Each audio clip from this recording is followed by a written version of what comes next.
Finally, our aspiration of constructing a new, spacious home had become a reality, and I was overflowing with excitement at the thought of embarking on a fresh chapter in our lives. Just when we were ready to celebrate, an unexpected surprise interrupted our plans. My in-laws arrived without warning. With a commanding tone, they announced, "We're moving in here," and instructed my parents to vacate the premises. Stunned, I turned to my husband for support, but he merely inhaled deeply and said, "Please comply with their request. Let your parents down gently."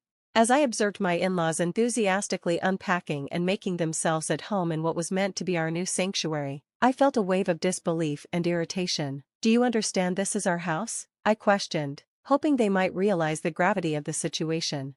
"I'm Tiffany, 32 years old, and I've enjoyed a loving relationship with my husband, Jesse, for 4 wonderful years. Although we don't have children yet, our life is filled with love and mutual support. Lately, I've been increasingly worried about my elderly parents. Their declining health has been on my mind, leading me to propose that Jesse and I move in with them to help." Jesse readily agreed, recognizing the dual advantages of our decision, providing care for my parents while also easing our own concerns. "It's a win-win scenario," he remarked, and I felt grateful for his understanding and support.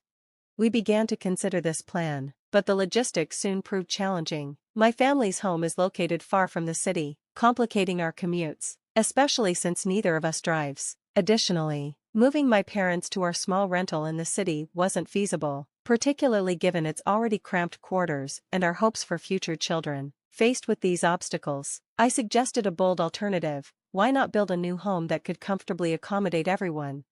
Jesse's eyes lit up at the suggestion. "That's an excellent idea," he exclaimed, inspired by his enthusiasm. We began planning the construction of a home that would meet all our needs. When I shared our plans with my parents, they initially felt a pang of guilt for the burden we were taking on. However, once I explained our reasoning, their hesitation transformed into excitement, which brought me immense relief and joy.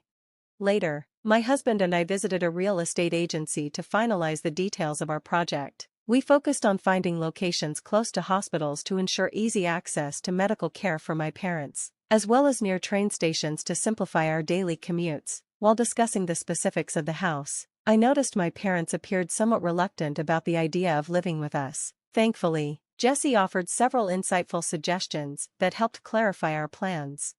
As we made progress, our dream home began to take shape, and the excitement was contagious. After extensive discussions and thorough online research, we finalized our plans and were ready to start consulting builders. "We're almost done with the preparations," I noted, recognizing how the process of building a home was turning out to be more complicated than we'd anticipated. "Juggling this with work is definitely slowing things down," Jesse remarked, acknowledging the hurdles we were facing.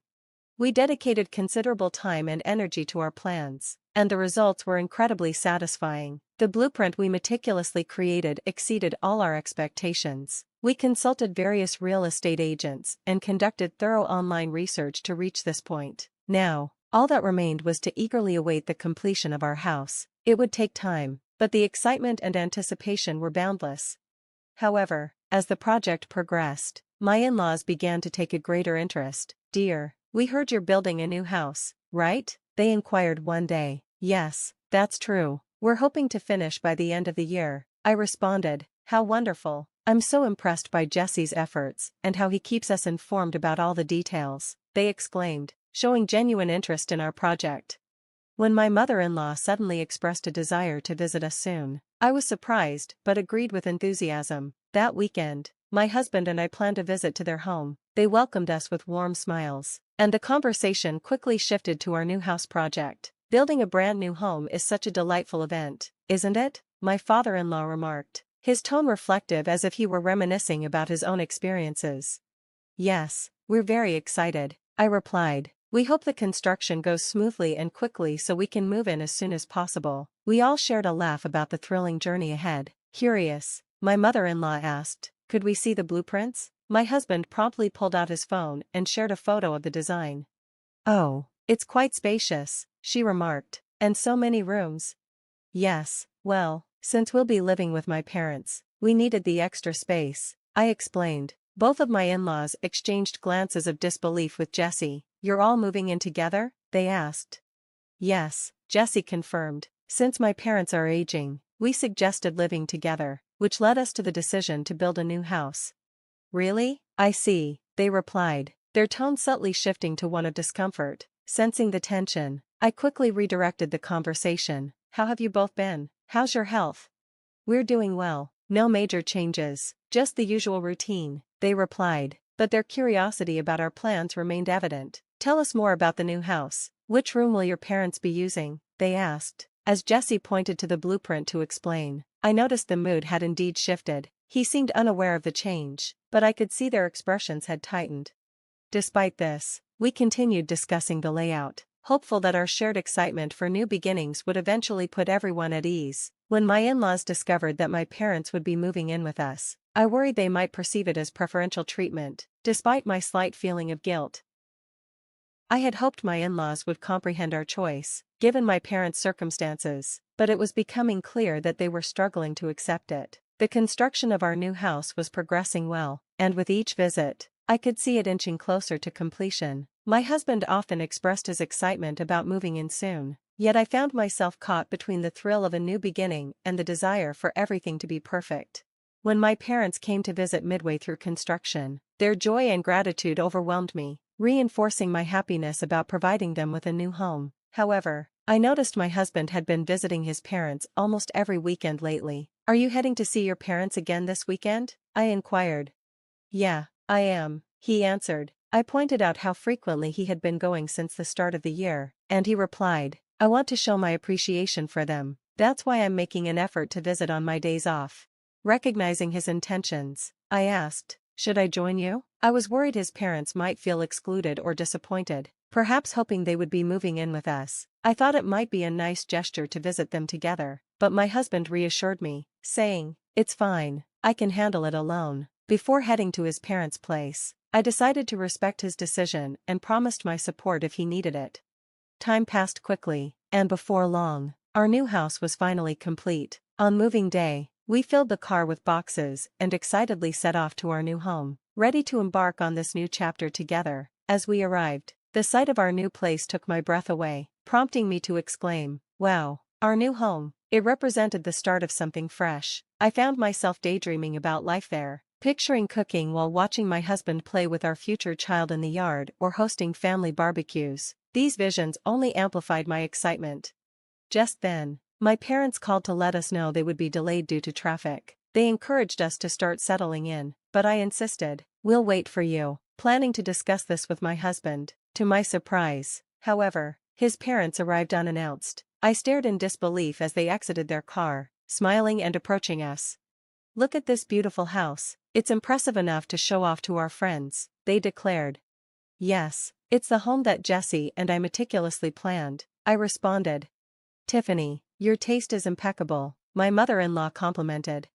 I suppose I can take a bit of credit for that, I replied with a polite nod. To my shock, they began unloading a large amount of luggage from their car. Confused, I quickly asked, mother-in-law, father-in-law, why do you have so much stuff? What are your plans? Their response caught me completely off guard. What do you mean? We're moving in here, they said. You're starting to live here today, but you'll need to ask your parents to leave. Why would you do this? I asked, my voice laced with disbelief and frustration. My mother-in-law explained, as a new bride, it's customary to prioritize your husband's family. This unexpected turn left me grappling with the joy of a new beginning alongside the daunting challenge of meeting family expectations and our carefully crafted plans. Overwhelmed, I turned to my husband for support when his parents insisted they should move into our new house. Taking a deep breath, he said, just let your parents know gently. I felt a wave of disbelief wash over me. This house was meant for me and my parents. I can't accept this, I argued. His response was tinged with irritation. Didn't my mom just say it's natural for a wife to prioritize her husband's family? We can figure out your parents' situation later. Later on, I was left speechless. It became painfully evident that my husband was either heavily swayed by his parents or shared their perspectives, which were becoming increasingly clear. Come on, help with the moving, he insisted as his parents started to unload their belongings, even though my parents and I hadn't even entered the house yet. Oh, how delightful, the inside is simply magnificent, they exclaimed eagerly as they wandered through the house. I confronted them. Are you even aware whose house this is? What? They replied, clearly surprised. After a brief pause, they turned to me and asserted, "Whose house? Of course, it's Jesse's. Are you suggesting you have a stake in it just because you and Jesse are living here and he invested so much into building it? You have no right to make any claims before we've had a chance to explain." It seemed my in-laws had leaped to conclusions and were quick to blame me, suggesting that my husband hadn't shared the full story regarding our financial contributions to the house. "Why would your parents live in Jesse's house in the first place?" they pressed. "Yes, it's odd. Poor Jesse, stuck with such a demanding wife and parents," they added derisively. I reached my limit. Why am I being blamed for their misunderstandings? If you plan to stay here, then Jesse should reimburse me for what he spent, I argued. "I have put my money into this house," I asserted, facing their disbelief. "How much are you claiming? It must be a pittance, perhaps $100? They scoffed. My husband looked uneasy and remained quiet. I turned to him, challenging, "Are you being truthful? How arrogant do you think you are?" He hesitated, unsure of how to respond. "What are you implying?" my mother-in-law demanded, her tone authoritative. Noticing my husband's reluctance to address the issue, I decided to clarify everything once and for all. "I purchased this house entirely with my savings. If you plan to live here, I expect repayment of $460,000 for its cost." My in-laws were visibly taken aback, their mouths dropped open, and their eyes widened in disbelief. They quickly turned to my husband for confirmation. "Jesse, is this true? Did Tiffany actually buy this house?" they asked, struggling to comprehend the situation. My husband gave a slight nod. "Yes, Tiffany bought the house. She just got promoted and now earns more than I do," he then confessed. He revealed something more personal, but even though I've been working for a long time and graduated from a prestigious university, I made a major error at work. I can't get promoted and even took a pay cut. Now I'm earning as much as a new hire. The room fell silent as they absorbed this information. We never anticipated Jesse would be in such a predicament. After a moment of stunned silence, their attitude toward me shifted dramatically. "Tiffany, we sincerely apologize for our earlier remarks. We misinterpreted everything. Please forgive us and let us stay in this house," they begged, their tone filled with regret. My husband also joined in, bowing deeply. "Please, it's my fault for not informing you sooner. Let us stay here with you." Their sudden change in attitude and plea for forgiveness caught me completely off guard. Despite their apologies, I remained steadfast. "No matter how much you plead, I can't accept this. I built this house to live with my parents. If that's not feasible, there's no reason to keep this house. If you wish to stay here, you'll need to pay me $460,000. "We don't have that kind of money," they replied, their expressions falling. "Then it looks like you'll need to find somewhere else to stay," I stated, resolute in my decision. "Wait," they interjected, "we sold our previous home and moved out." When my in-laws realized they could potentially be evicted from our new house, they became desperate. "Tiffany, please let us stay. Your parents can move in with us too," they pleaded.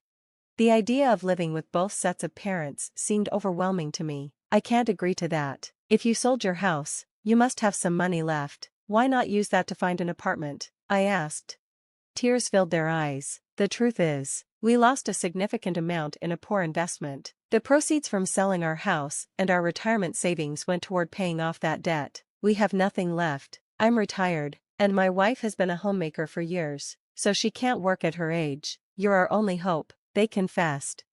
Despite their heartfelt plea, I felt their predicament was a result of their financial mismanagement. "If you need help, shouldn't you be asking your son for support? I'm not in a position to assist strangers," I replied.